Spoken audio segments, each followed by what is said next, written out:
Denver Broncos next, finished last season 10-7. Actually scored the most points in the division, which is pretty wild. That's and crazy, yeah. gave up the second fewest, which is also wild. And it shows you just how good the AFC West really is and really could be.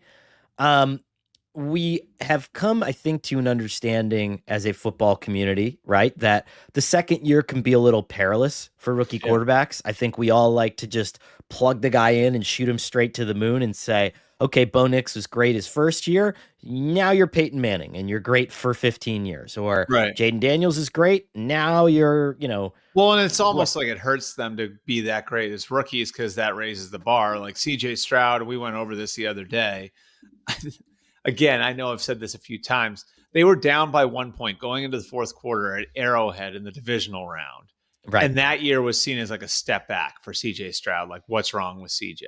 It's fine. Right. You know what I mean? Like, but Right. it just wasn't what it was the year before.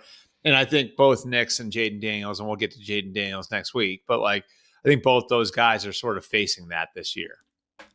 I would like to see. So Bo Nix's numbers last year were phenomenal. I mean, he completed 66% of his passes, 3,700 yards, 29 touchdowns, 12 picks.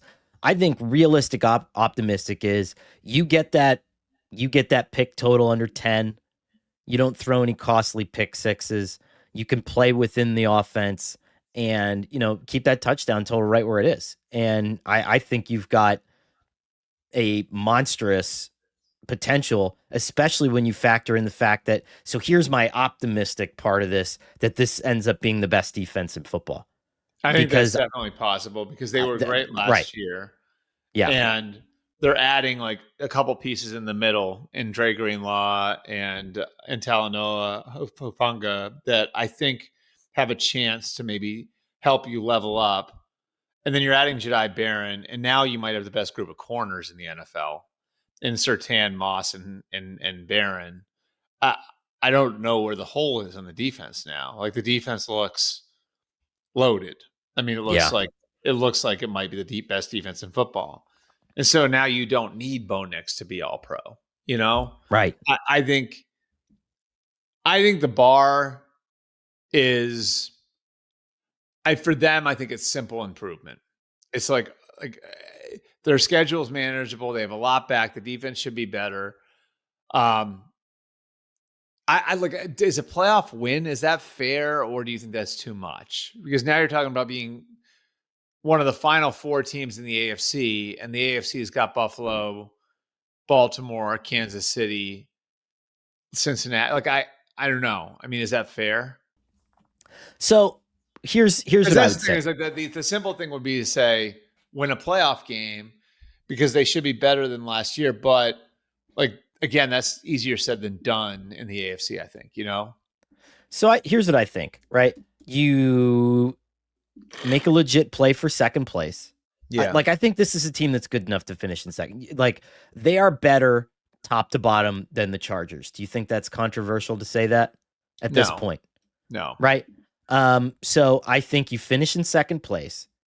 That's optimistic, realistic. And I think, like you said, I mean, the Buffalo game was 31-7 in the wild card round. Can you make that 31-24, 31-28, 31-30?